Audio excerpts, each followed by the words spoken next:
Tujuan pembelajaran TP. Tujuan pembelajaran merupakan target-target kompetensi yang lebih operasional penjabaran daripada CP yang bertujuan untuk memastikan peserta didik dapat mencapai CP pada akhir fase. Dalam hal ini, pemerintah menetapkan CP sebagai kompetensi yang ditargetkan.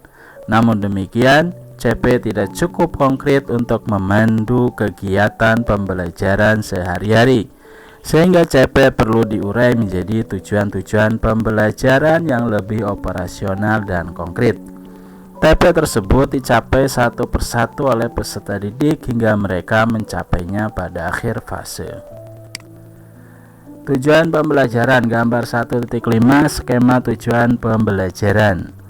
TP-nya terdiri atas kompetensi, kemampuan yang mencakup sikap, pengetahuan, dan keterampilan yang dapat didemonstrasikan oleh peserta didik yang menunjukkan telah berhasil mencapai tujuan pembelajaran. Lingkup materi, ilmu pengetahuan inti atau konsep utama yang perlu dipahami di akhir satu unit pembelajaran. Teknik perumusan tujuan pembelajaran. Merumuskan tujuan pembelajaran secara langsung melalui capaian pembelajaran. Merumuskan tujuan pembelajaran dengan menganalisis kompetensi dan lingkup materi pada capaian pembelajaran. Merumuskan tujuan pembelajaran lintas elemen. Tujuan pembelajaran yang dikembangkan ini perlu dicapai oleh peserta didik dalam satu atau lebih jam pelajaran. Diharapkan pada penghujung fase peserta didik dapat mencapai CP. Oleh karena itu, untuk CP dalam satu fase, pendidik perlu mengembangkan beberapa tujuan pembelajaran. Dalam tahap merumuskan tujuan ini, pendidik belum mengurutkan tujuan-tujuan tersebut. Cukup merancang tujuan-tujuan belajar yang lebih operasional dan konkret. Urutan-urutan tujuan pembelajaran akan disusun pada tahap berikutnya atau alur tujuan pembelajaran. Dengan demikian, pendidik dapat melakukan proses pengembangan rencana pembelajaran langkah demi langkah. Komponen tujuan pembelajaran. Penulisan tujuan pembelajaran sebaiknya memuat dua komponen utama, yaitu satu, kompetensi, yaitu kemampuan atau keterampilan yang perlu didemonstrasikan oleh peserta didik. Kompetensi tersebut dituangkan dengan menggunakan kata kerja pada berbagai label taksonomi. Beberapa pertanyaan panduan yang dapat digunakan pendidik dalam merumuskan kompetensi antara lain, secara konkret, kemampuan apa yang perlu peserta didik tunjukkan? Tahap berpikir apa yang perlu peserta didik tunjukkan? 2. Lingkup materi, yaitu konten dan konsep utama yang perlu dipahami pada akhir satu unit pembelajaran. Pertanyaan panduan yang dapat digunakan pendidik antara lain, hal apa saja yang perlu mereka pelajari dari suatu konsep besar yang dinyatakan dalam CP? Apakah lingkungan sekitar dan kehidupan peserta didik dapat digunakan sebagai konteks untuk mempelajari konten dalam CP? Taksonomi Bloom berguna dalam proses perumusan tujuan pembelajaran. Namun demikian, taksonomi Bloom ini telah direvisi seiring dengan perkembangan hasil-hasil penelitian.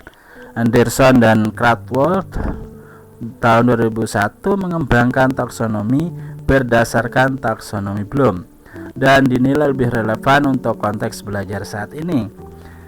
Anderson dan Krathwohl mengelompokkan kemampuan kognitif menjadi tahapan-tahapan berikut ini dengan urutan dari kemampuan yang paling dasar ke paling tinggi sebagai berikut.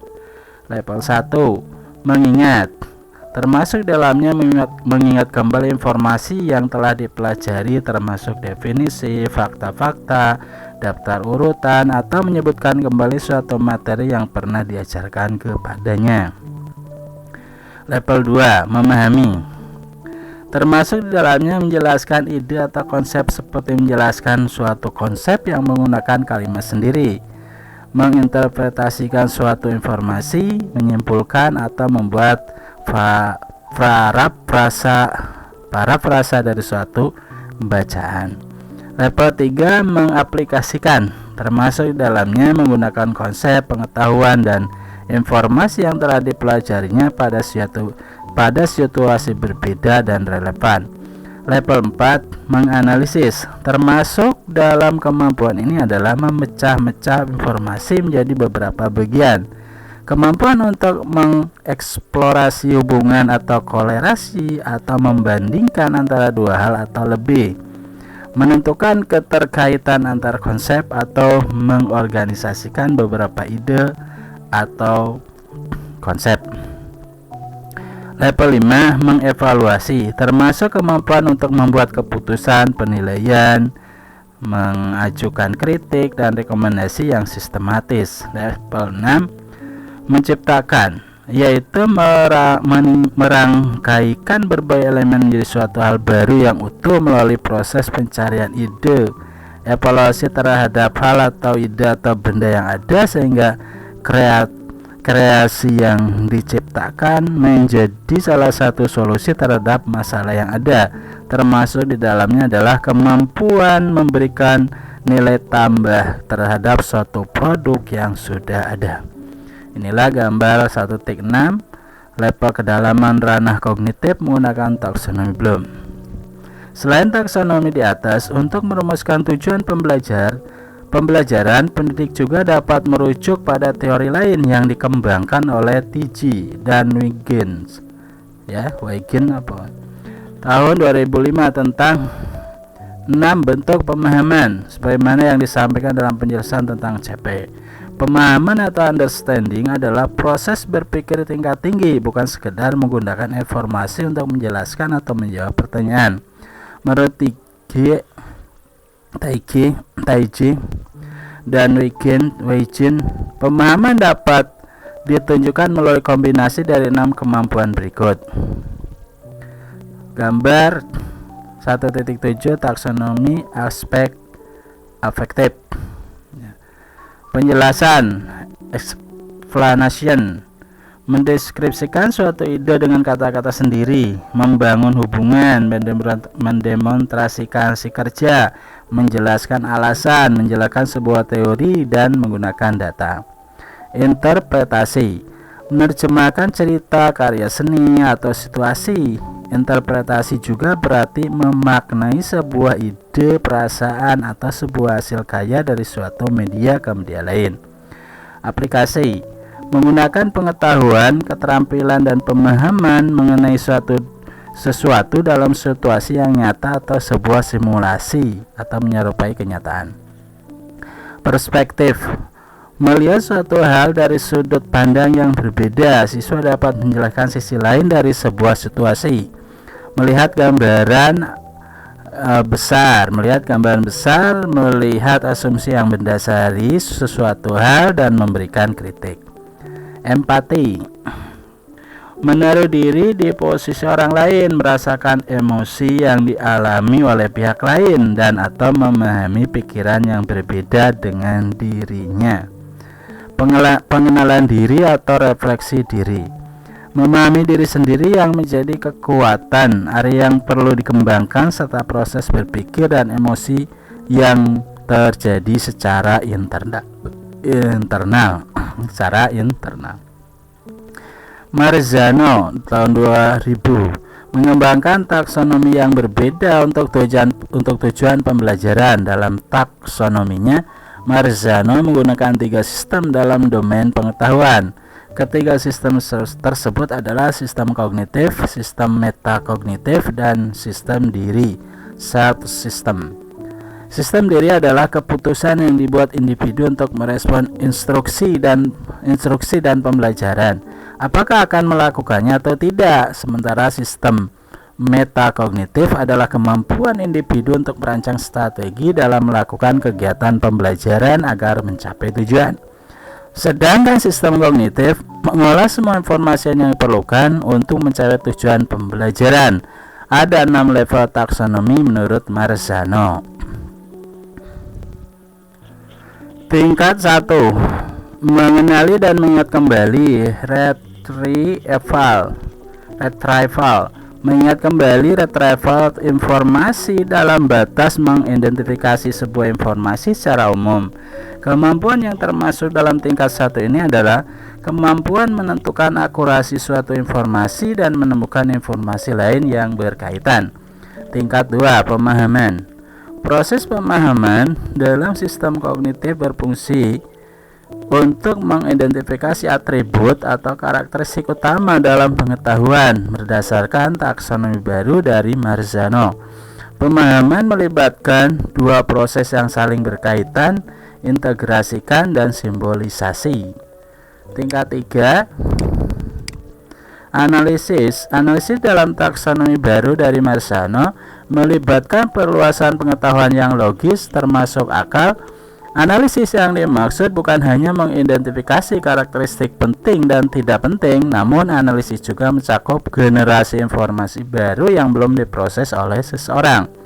Ada 5 proses analisis, yaitu 1, mencocokkan, 2, mengklasifikasikan, 3, menganalisis kesalahan, 4, menyamaratakan, dan kelima, menspesifikasikan. Tingkat 4, pemanfaatan pengetahuan. Proses pemanfaatan pengetahuan digunakan saat seseorang ingin menyelesaikan tugas tertentu. Contohnya, ketika seorang insinyur ingin menggunakan pengetahuannya tentang prinsip Bernoulli untuk menyelesaikan sebuah masalah mengenai daya angkat dalam desain jenis pesawat baru. Tugas sulit sepertinya adalah tempat di mana pengetahuan dianggap berguna bagi seseorang. Di taksonomi baru dari Marzano ada 4 kategori umum pemanfaatan pengetahuan, yaitu 1, pengambilan keputusan, 2, penyelesaian masalah, 3, percobaan, dan 4, penyelidikan. Tingkat kelima, metakognisi. Sistem metakognisi berfungsi untuk memantau, mengevaluasi, dan mengatur fungsi dari semua jenis pemikiran lainnya. Dalam taksonomi baru dari Marzano ada 4 fungsi dari metakognisi, yaitu 1, menetapkan tujuan, 2, memantau proses, 3, memantau kejelasan, dan 4, memantau ketepatan. Tingkat 6, sistem diri. Sistem diri menentukan apakah seseorang akan melakukan atau tidak melakukan sesuatu tugas. Sistem diri juga menentukan seberapa besar tenaga yang akan digunakan untuk mengerjakan tugas tersebut. Ada 4 jenis dari sistem diri yang berhubungan dengan taksonomi baru dari Marzano, yaitu 1, memeriksa kepentingan, 2, memeriksa kemanjuran, 3, memeriksa respon emosional, dan 4, memeriksa motivasi secara keseluruhan. Nah, ini gambar 1.8 level taksonomi. Panduan ini tidak mendorong pendidik untuk fokus pada teori saja. Sebaliknya, panduan ini memperlihatkan bahwa ada beberapa referensi yang dapat digunakan untuk merancang tujuan pembelajaran. Pendidik dapat menggunakan teori atau pendekatan lain dalam merancang tujuan pembelajaran. Selama teori tersebut dinilai relevan dengan karakteristik mata pelajaran serta konsep atau topik yang dipelajari, karakteristik peserta didik, dan konteks lingkungan pembelajaran. F. Analisis level capaian pembelajaran. Keluasan cakupan materi berarti menggambarkan seberapa banyak materi yang dimasukkan ke dalam suatu materi pembelajaran. Kedalaman materi menyangkut rincian konsep-konsep yang terkandung di dalamnya yang harus dipelajari oleh peserta didik. Dengan kata lain, keluasan menunjukkan cakupan materi yang terdiri dari pengetahuan faktual, konseptual, prosedural, dan metakognitif. Sedangkan kedalaman menunjukkan tingkat kompetensi seperti tingkat taksonomi pengetahuan. Contoh keluasan materi zakat adalah pengertian, hukum, dalil, cara pembagian, hikmah. Contoh kedalaman seperti mengingat hukum, memahami hukum, menerapkan hukum, menganalisis hukum, menilai hukum, dan membuat kesimpulan hukum. Hal tersebut merujuk pada standar kelulusan, standar isi, capaian pembelajaran, dan tujuan pembelajaran pada masing-masing fase. Keluasan materi pada kurikulum merdeka ditekankan pada hasil analisis CP dan TP pada masing-masing fase. Selanjutnya, contoh keluasan dan kedalaman materi akidah pada fase A dapat dilihat pada tabel berikut. Tabel 3, keluasan dan kedalaman materi akidah akhlak pada fase A. Fase akidah, capaian pembelajarannya peserta didik mengenal rukun iman kepada Allah melalui nama-nama yang agung, Asmaul Husna, dan mengenal para malaikat dan tugas yang diembannya. Keluasan, mengenal rukun iman, menyebutkan rukun iman, menyebutkan nama Asmaul Husna, apa itu iman kepada Allah, kenapa harus beriman kepada Allah, bukti iman kepada Allah. Seperti itu. Fase C, elemen akidah, capaian peserta ini dapat mengenal Allah melalui Asmaul Husna, memahami keniscayaan peristiwa hari akhir, qada dan qadar. Keluasan menyebutkan 10 Asmaul Husna, memahami hukum iman kepada qada dan qadar. Kedalaman, memahami makna setiap nama dalam Asmaul Husna, memahami apa itu qada dan qadar, membedakan qada dan qadar. Apa bukti iman kepada qada dan qadar? Terangan, sama-sama mengkaji tentang rukun iman, tetapi keluasan dan kedalamannya berbeda disesuaikan dengan fase. G. Alur tujuan pembelajaran ATP. Alur tujuan pembelajaran atau yang disingkat dengan ATP merupakan rangkaian beberapa tujuan pembelajaran yang tersusun secara sistematis dan logis dalam setiap fase.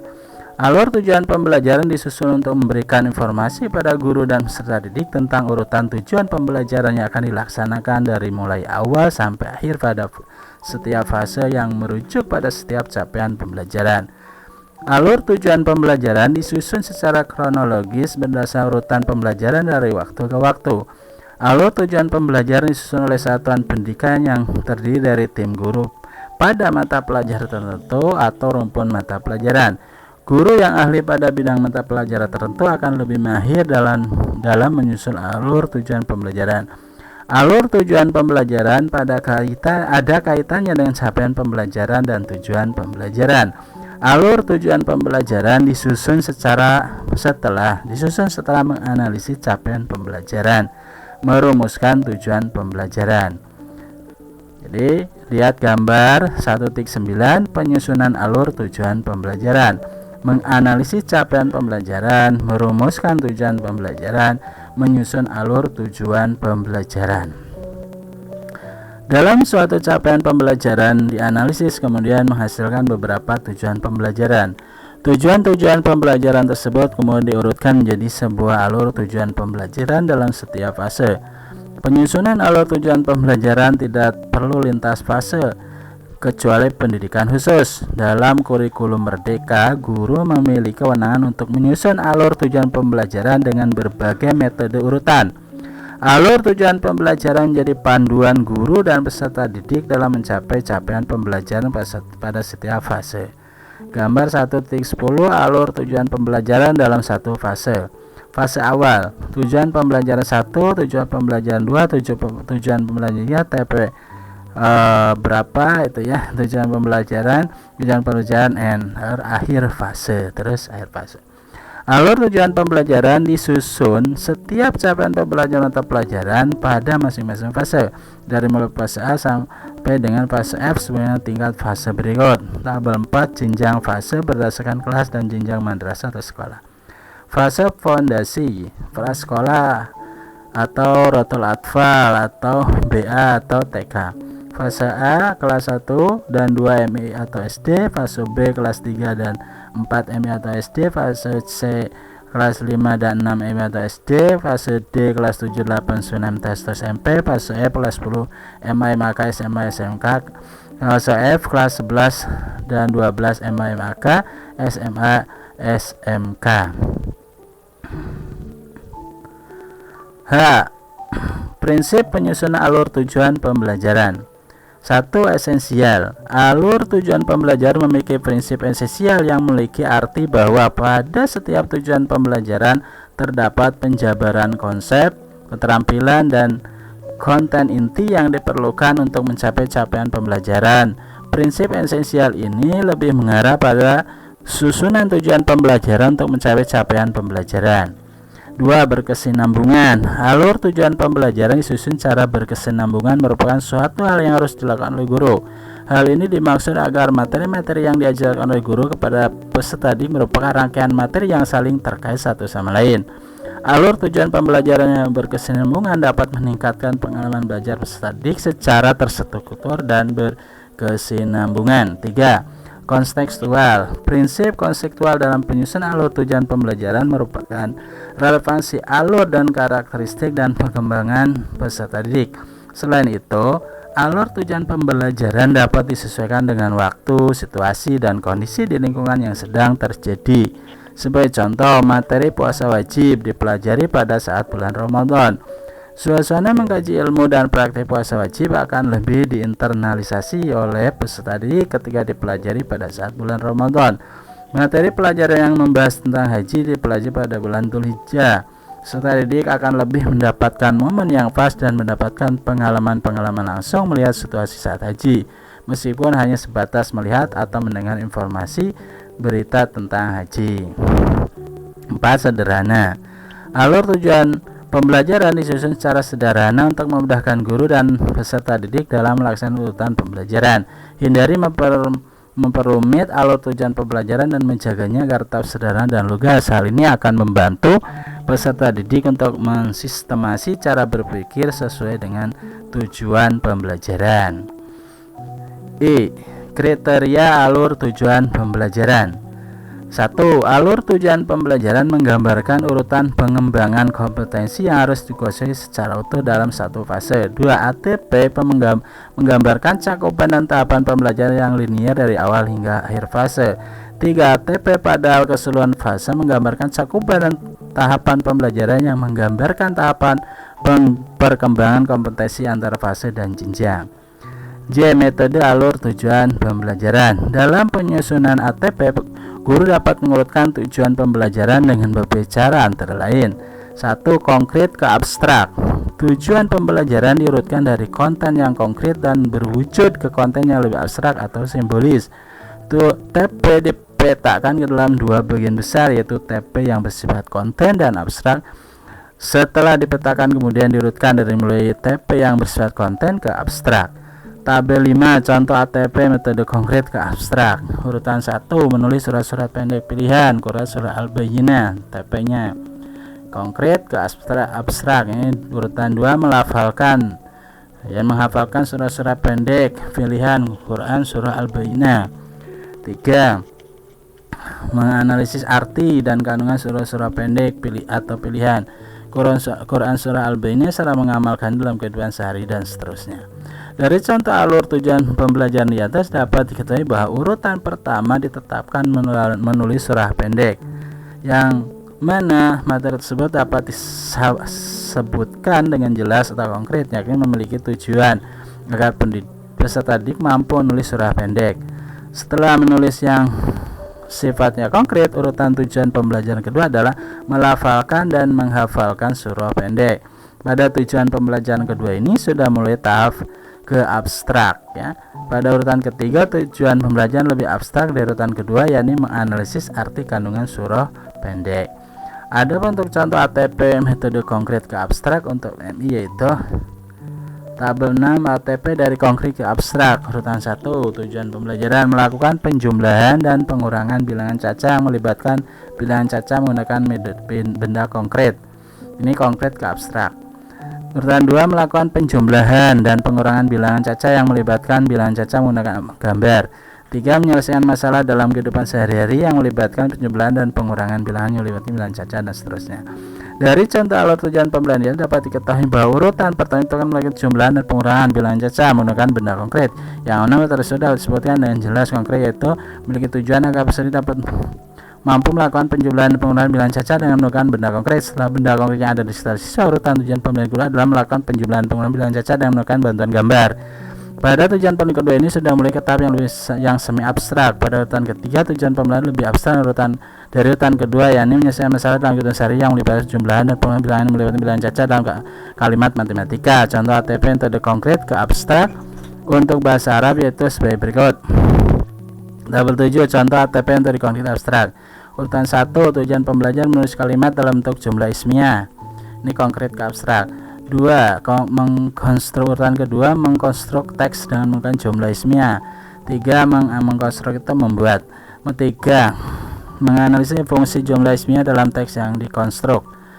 Nah, dari contoh alat tujuan pembelajaran dapat kita bahwa urutan pertama ditetapkan menulis kalimat-kalimat dalam bentuk jumlah ismiyah, yang mana metode tersebut dapat disebutkan dengan jelas konkret, yakni memiliki tujuan agar peserta didik mampu menulis kalimat yang dalam bentuk jumlah ismiyah. Setelah menulis yang sifatnya konkret, urutan tujuan pembelajaran kedua adalah mengkonstruk teks dengan menggunakan jumlah ismiyah. Pada urutan ketiga, tujuan pembelajaran lebih abstrak dari urutan kedua, yakni menganalisis fungsi jumlah ismiyah dalam teks yang dikonstruk. Dedukatif. Kedua, dedukatif. Glaser tahun 2014 menjelaskan bahwa pendekatan deduktif merupakan kemampuan seorang dalam proses penalaran dari hal-hal yang bersifat umum menuju hal-hal yang bersifat khusus. Metode deduktif juga dapat digunakan untuk melaksanakan proses pembelajaran. Dalam kurikulum Merdeka, capaian pembelajaran yang terdiri dari beberapa tujuan pembelajaran dapat diidentifikasikan dalam materi-materi yang bersifat umum dan materi-materi yang bersifat khusus. Setelah mengidentifikasi, kemudian tujuan pembelajaran tersebut diurutkan dari mulai yang sifatnya umum ke khusus. Metode deduktif memudahkan peserta didik karena pola ini memberikan informasi kepada peserta didik secara komprehensif terlebih dahulu, kemudian dilanjutkan dengan materi yang lebih spesifik. Tabel 8, contoh ATP metode umum ke khusus. Urutan 1, tujuan pembelajarannya menganalisis perbedaan Al-Quran dan Wahyu sehingga dapat meningkatkan keimanan, sikap, kritis, toleransi. Ini umum ke khusus. 2, urutannya menganalisis secara konseptual dan prosedural kedudukan dan fungsi Al-Quran sehingga dapat meningkatkan keimanan dan motivasi belajar ilmu pengetahuan. Urutan ketiga, menganalisis ayat-ayat Makkiyah dan Madaniyah dalam Al-Quran sehingga dapat meningkatkan keimanan, bersikap toleran dan moderat, dan seterusnya.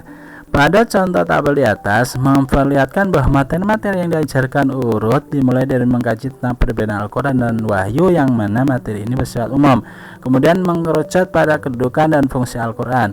Pada urutan ketiga, tujuan pembelajaran mengalami spesifikasi ke pembahasan tentang ayat Makkiyah dan Madaniyah. Adapun contoh ATP metode umum khusus di Madrasah Ibtidaiyah adalah sebagai berikut. Ini umum dulu, khusus tabel 9, contoh metode umum khusus. Urutan 1, tujuan pembelajaran mengidentifikasi unsur-unsur bangun ruang, rusuk, sisi, dan titik sudut. 2, menganalisis berbagai bangun ruang berdasarkan sifat-sifat yang dimiliki. 3, menganalisis jaring-jaring bangun ruang berdasarkan unsur dan sifat yang dimiliki. Pada contoh tabel di atas memperlihatkan bahwa materi-materi yang diajarkan urut dimulai dari mengidentifikasi unsur-unsur bangun ruang, yang mana materi ini bersifat umum, kemudian mengerucut pada sifat bangun ruang. Pada urutan ketiga, tujuan penjelasan mengenai spesifikasi kepuasan tentang jaring-jaring bangun ruang. Contoh ATP metode umum khusus bahasa Arab adalah sebagai berikut. Tabel 10, contoh ATP metode umum khusus. Urutan 1, tujuan pembelajaran menjelaskan kaidah mubtada khobar. Urutan kedua, menganalisis kalimat dan teks yang mendukung mubtada khobar. Ketiga, mengkonstruk kalimat dengan struktur mubtada khobar. Ini umum ke khusus. Contoh tabel di atas memperlihatkan bahwa materi-materi yang diajarkan urut dimulai dari menganalisis jenis teks berdasarkan karakter yang tampak, kemudian setelah menjelaskan kaidah mubtada khobar, kemudian menganalisis kalimat atau teks yang mendukung mubtada khobar. Pada urutan ketiga, tujuan pembelajaran mengalami spesifikasi ke pembahasan tentang mengkonstruk kalimat dengan susun mubtada khobar. 3, mudah ke sulit. Sebagian guru ketiga, mudah ke sulit. Sebagian guru memiliki perspektif bahwa ketika mengajarkan sesuatu kepada peserta didik dimulai dari hal-hal yang sifatnya mudah menuju ke hal-hal yang sulit. Pola ini memberikan treatment kepada peserta didik untuk melakukan hal-hal yang mudah agar peserta didik dalam mengawali pembelajaran tidak langsung menjumpai hal-hal yang sulit. Bagi sebagian peserta didik, ketika mengawali pembelajaran dengan hal-hal yang sulit, maka berpeluang menurunkan semangat belajarnya. Proses pembelajaran akan lebih bersemangat jika belajar dimulai dari materi-materi yang mudah. Tentu peserta didik tidak terasa menuju materi-materi yang lebih sukar. Guru harus bisa memetakan tujuan pembelajaran dari tingkat kesulitannya, sehingga dapat mengurutkan tujuan pembelajaran dari materi-materi yang mudah ke materi-materi yang lebih sulit. Tabel 11. Contoh ATP metode mudah ke sulit. Urutan 1. Tujuan pembelajaran: mengenal huruf hijaiyah secara terpisah dan bersambung serta tanda baca Al-Quran dengan baik dan benar. Mudah ke sulit. Urutan kedua, mengenal huruf hijaiyah secara terpisah dan bersambung serta tanda bacaan Al-Quran dengan baik dan benar. Ya, tapi sama ini. 3. Melafalkan dan mempraktekkan bacaan huruf hijaiyah bertanda baca dengan baik dan benar. 4. Melafalkan dan menghafalkan huruf surah-surah pendek atau pilihan Quran, surah Al-Fatihah. Ini kesulitan seterusnya ya. Dari tabel di atas sangat terlihat jelas bahwa tujuan pembelajaran disusun berurutan berdasarkan tingkat kemudahannya. Jika diidentifikasi tujuan pembelajaran di atas, maka didapatkan bahwa tujuan pembelajaran pertama sebatas mengenal huruf hijaiyah, baik huruf yang berdiri sendiri maupun bersambung dan huruf lain serta tanda bacanya. Peserta didik pada tujuan pembelajaran yang pertama ini hanya sekedar mengenal atau mengetahui bentuk huruf hijaiyah. Pada level kedua, tujuan pembelajaran lebih sulit dibanding yang pertama, yakni menuliskan huruf hijaiyah. Pada tujuan pembelajaran ketiga,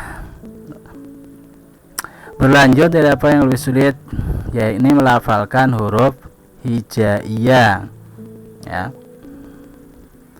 Tingkat kesulitan yang paling tinggi berada pada urutan tujuan pembelajaran nomor 4, yakni peserta didik diharapkan mampu melafalkan surah-surah pendek. Jadi ini yang kedua, ini menulis huruf hijaiyah secara terpisah.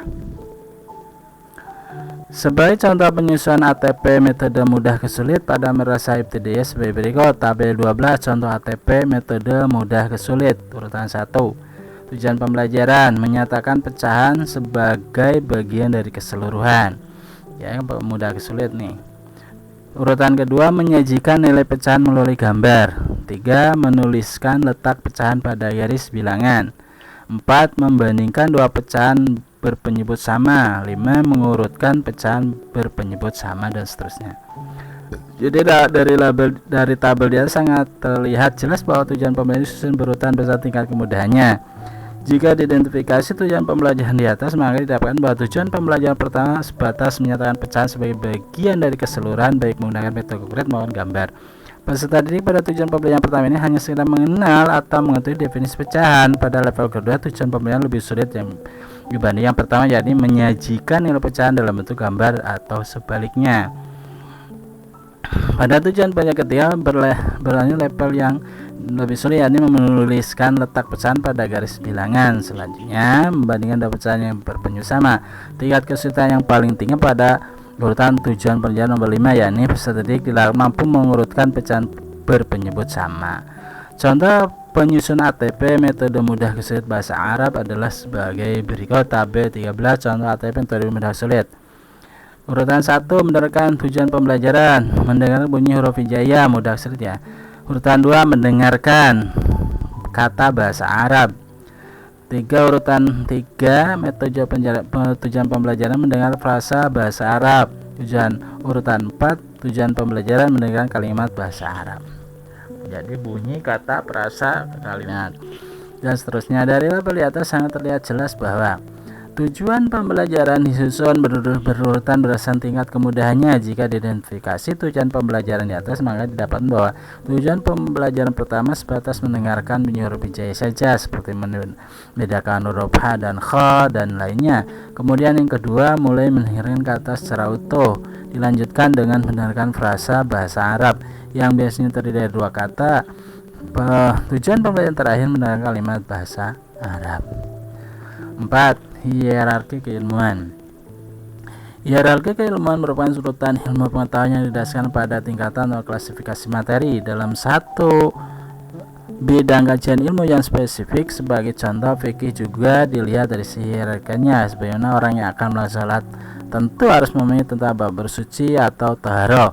Dalam kurikulum Merdeka, guru memiliki keluasan untuk mengurutkan tujuan pembelajaran berdasarkan hierarki keilmuan.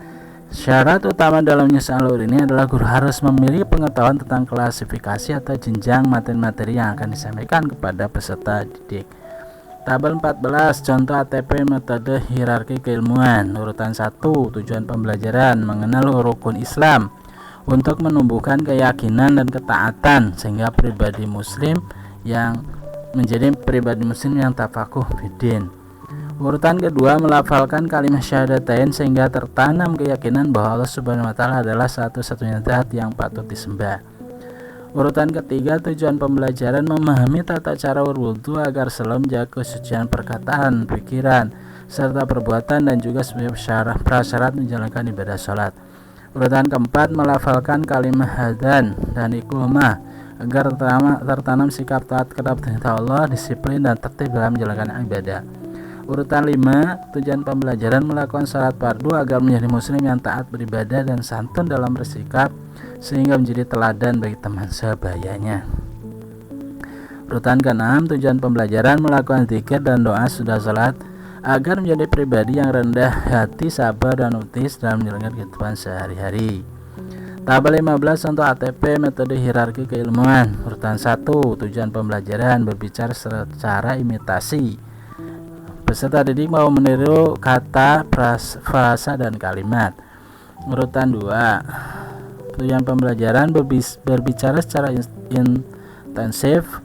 Peserta didik mampu menggunakan bahasa Arab sesuai gramatikal, frasa, leksikal atau fonologis sebagai alat komunikasi global. Urutan 3, tujuan pembelajaran berbicara secara responsif. Peserta didik mampu merespon dengan bertanya, menjawab dalam percakapan yang sangat sederhana sebagai alat komunikasi global. Urutan keempat, berbicara secara interaktif. Peserta didik mampu membangun interaksi dengan teks sederhana sebagai alat komunikasi global. Urutan kelima, berbicara secara ekstensif. Peserta didik mampu berbicara dengan memproduksi bahasa secara lisan sebagai alat komunikasi. 5. Prosedural. Alur tujuan pembelajaran dapat disusun secara prosedural. Metode ini dilaksanakan dengan mengajarkan tahap pertama dari sebuah prosedur, kemudian membantu siswa untuk menyelesaikan tahapan selanjutnya. Sebagaimana contoh di bawah ini berbasis prosedural, terlihat bahwa urutan tujuan pembelajaran yang pertama, kedua, dan ketiga sebagai prasyarat untuk melaksanakan ibadah. Tabel 16, contoh ATP metode prosedural. Urutan 1, tujuan pembelajaran menganalisis tanda-tanda balik laki-laki dan perempuan secara biologis dan kewajiban beribadah sebagai seorang muslim. Urutan kedua, menganalisis pengertian masa dan tata cara bersuci setelah haid sebagai prasyarat menjalani ibadah dengan baik dan benar serta terbiasa menjalani pola hidup bersih, sehat dan kuat. Urutan ketiga, tujuan pembelajaran menganalisis pengertian dan tata cara bersuci setelah ikhtilam sebagai prasyarat menjalankan ibadah dengan baik dan benar serta terbiasa menjalankan pola hidup bersih, sehat dan kuat. Dan seterusnya. Contoh penyusunan ATP dengan metode prosedural pada madrasah ibtidaiyah yaitu sebagai berikut. Tabel 17, contoh ATP metode prosedural MI. Urutan 1, tujuan pembelajaran menentukan hasil perkalian dan pembagian berbagai bentuk pecahan. Urutan 2, melakukan operasi hitung dengan menggunakan perbandingan. Urutan 3, memecahkan masalah sederhana yang melibatkan perbandingan dan seterusnya. Pada tabel di atas terlihat bahwa urutan tujuan pembelajaran yang pertama, kedua, dan ketiga sebagai prasyarat untuk dapat memecahkan masalah sederhana melibatkan perbandingan. Tabel 18, contoh ATP metode prosedural bahasa Arab. Urutan 1, tujuan pembelajaran memahami struktur pembentuk teks dan teks deskriptif. Urutan 2, tujuan pembelajaran menganalisis gramatika yang terdapat dalam teks deskriptif. Urutan 3, mengkonstruk teks deskriptif ya. Nomor 6, scaffolding. 6. Scaffolding. Penyusunan alur tujuan pembelajaran terdapat Pembelajaran dapat menggunakan metode scaffolding. Penyusunan alur dengan menggunakan metode scaffolding merupakan pengurutan yang meningkatkan standar performa sekaligus mengurangi bantuan secara bertahap. Contoh alur tujuan pembelajaran pada mata pelajaran bahasa Arab di bawah ini dapat dikatakan menggunakan metode scaffolding. Urutan tujuan pembelajaran pertama, guru masih banyak terlibat dalam proses pembelajaran, sedangkan siswa keterlibatannya masih dalam tahap mendengarkan. Pada urutan kedua, keterlibatan peserta didik semakin banyak.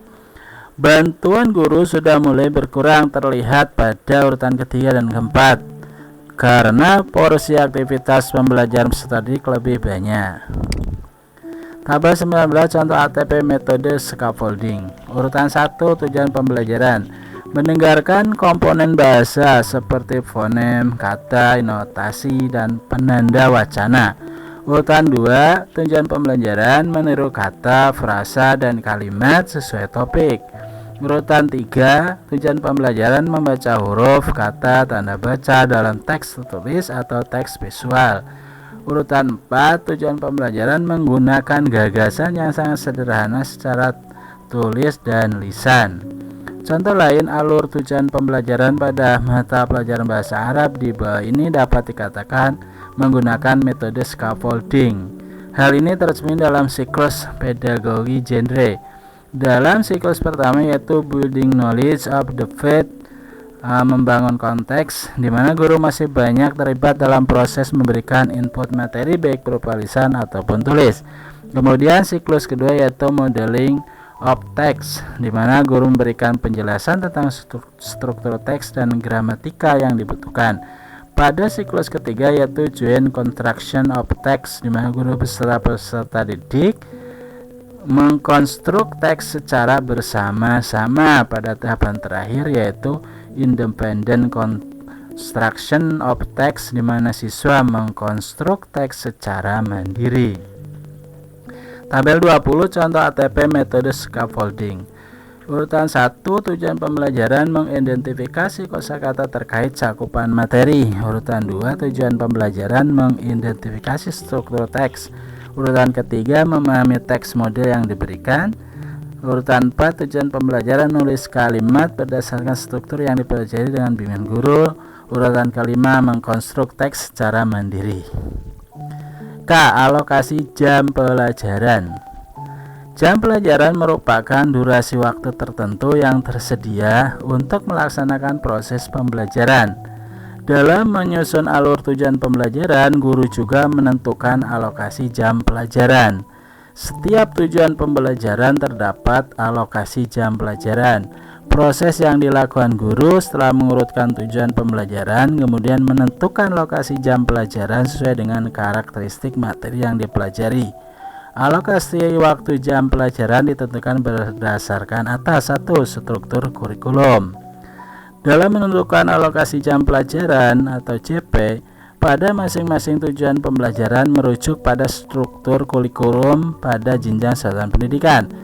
Jumlah jam pelajaran pada setiap tujuan pembelajaran dalam kelas tertentu harus sama dengan jumlah jam pelajaran selama setahun pada struktur kurikulumnya.